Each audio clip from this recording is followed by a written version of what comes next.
May tattoo ka ba na dragon o balak mong magpatattoo? Dapat lang din na alam mo to. Maraming dahilan kung bakit nagpapalagay ng dragon tattoo ang mga tao at karamihan dito ay may malalim na kahulugan o personal na simbolismo. Narito ang ilang pangunahing dahilan. 1. Simbolo ng lakas at kapangyarihan.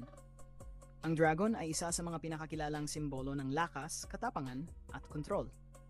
Para sa iba, ang pagkakaroon ng dragon sa balat ay paalala na sila ay malakas, hindi madaling sumuko at may kontrol sa sarili o sa kanilang buhay. 2. Proteksyon at gabay. Sa kultura ng mga Intsik at iba pang Asyano, ang dragon ay hindi halimaw kundi isang protektor. Kaya ang tattoo ng dragon ay maaring nangangahulugang proteksyon laban sa masamang espiritu o gabay sa tamang landas. 3. Koneksyon sa kultura o paniniwala. Para sa iba, especially sa mga may lahing Asyano, ang dragon ay bahagi ng kanilang kultura o heritage. Pinipili nila ang tattoo na ito bilang pagkilala sa kanilang pinanggalingan o pagkakakilanlan. 4. Representasyon ng inner struggles o rebirth. May mga tao na nagpapalagay ng dragon tattoo pagkatapos ng malaking pagsubok. Halimbawa, pagbangon mula sa depresyon, pagkatalo o addiction.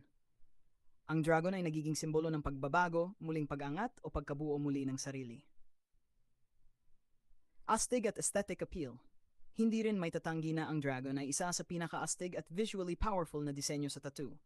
Maraming tao ang namimili ng dragon dahil sa detalyado, eleganteng hugis, lalo na kapag nakapalibot sa katawan, braso o likod. 6. Personal na interpretasyon. May ilan na nagbibigay ng sarili nilang kahulugan sa dragon. Halimbawa, para sa isang ina, dragon proteksyon sa anak. Para sa isang businessman, dragons disiplina, ambisyon, at tagumpay. Tandaan, ang kahulugan ng dragon tattoo ay hindi pare-pareho sa lahat. Maaring base ito sa kultura, Asian, Western, Celtic, kulay ng dragon, o kung anong postura o hugis nito. Halimbawa, red dragon equals passion o pagmamahal. Black dragon, wisdom o karunungan. Flying dragons, freedom. Kung gusto mong gumawa ng dragon tattoo na totoong may dating at malalim na meaning para sa'yo, pwedeng tulungan kitang i-conceptualize. Sabihin mo lang kung ano ang gusto mong i-represent o istorya mo.